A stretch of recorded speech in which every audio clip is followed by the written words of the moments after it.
આદિવાસીઓ પર યુસીસી લાગુ કરી શકે।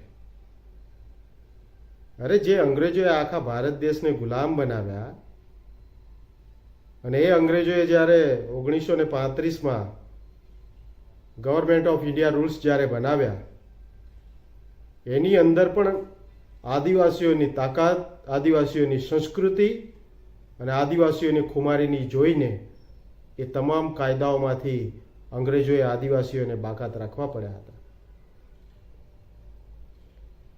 એટલે આદિવાસી સમાજ યુસીસી મુદ્દે બિંદાસરો, આદિવાસી સમાજ પર યુસીસી લાગુ પડશે પણ નહીં, એ બંધારણીય જોગવાઈઓના આધારે પણ લાગુ નહીં પડી શકશે।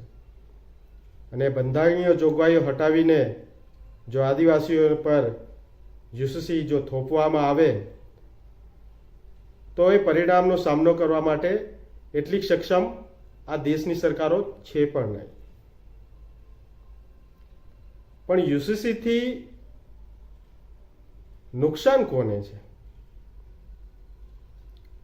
આજે આદિવાસી એ માત્ર પોતાના હિતોની જાળવણી તો કરે છે, પોતાની રીતિ રિવાજ, પરંપરા, સંસ્કૃતિ, આદિવાસીનું જે કલ્ચર છે, અસ્મિતા છે, આદિવાસી એ તમામ બાબતો બચાવવા માટે એ સંઘર્ષ આજે પણ કરી રહ્યો છે। એ અંગ્રેજો સાથે પણ સંઘર્ષ કરતો હતો, મુગલો સાથે પણ સંઘર્ષ કરતો હતો, આર્યો સાથે પણ સંઘર્ષ કરતો હતો અને આજે પણ આ સરકારોની સાથે જળ, જમીન, જંગલ સંપત્તિ બચાવવા માટે આજે પણ આદિવાસી સંઘર્ષ કરે છે। અને આપણા જે બિરસા દાદા, તાંત્યા મામા, ખ્વાજિયા નાયક, રાણી દુર્ગાવતી, આ તમામ આદિવાસીઓનો ઇતિહાસ છે કે આદિવાસીઓએ આ દેશની બચાવવા માટે પોતાના પ્રાણોની આહુતિ પણ આપી દીધી છે। અને એટલા માટે આપણે આદિવાસીને તે કહીએ છીએ કે આ યુસીસી જેવા કાયદાઓ આપણી ઉપર કોઈ સરકારો થોપવાનો, જબરજસ્તી થોપવાનો કોઈ હિંમત કરશે નહીં।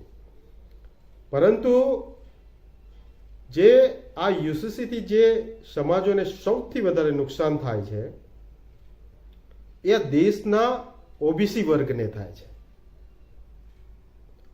આ દેશમાં 50%થી વધુ ઓબીસીની વસ્તી છે। ગુજરાતમાં 54%થી વધુ વસ્તી ઓબીસીની છે। પરંતુ ઓબીસીને ખબર જ નથી પોતાની તાકાત, અને એટલા માટે સબકા સાથ સબકા વિકાસ અને આવી વાતોમાં આવીને ઓબીસીને એ પોતાના અધિકાર માગતું જ નથી। ઓબીસી વર્ગ જેને પોતાનો લીડર બનાવે છે, ઓબીસી જેને પોતાનો નેતા માને છે, એ પોતે પોતાનું કરીને પૈસાદાર, માલદાર બનીને એ સત્તાની અંદર ભાગીદાર બની જતો હોય છે। ઓબીસી સમાજ આજે દેશની અંદર ઘણી બધી પાર્ટીઓ ઓબીસીની અલગ વસ્તી ગણતરીની માંગ કરી રહી છે। આ કોઈ સરકારો અલગ વસ્તી ગણતરીની માંગ નથી કરી રહી।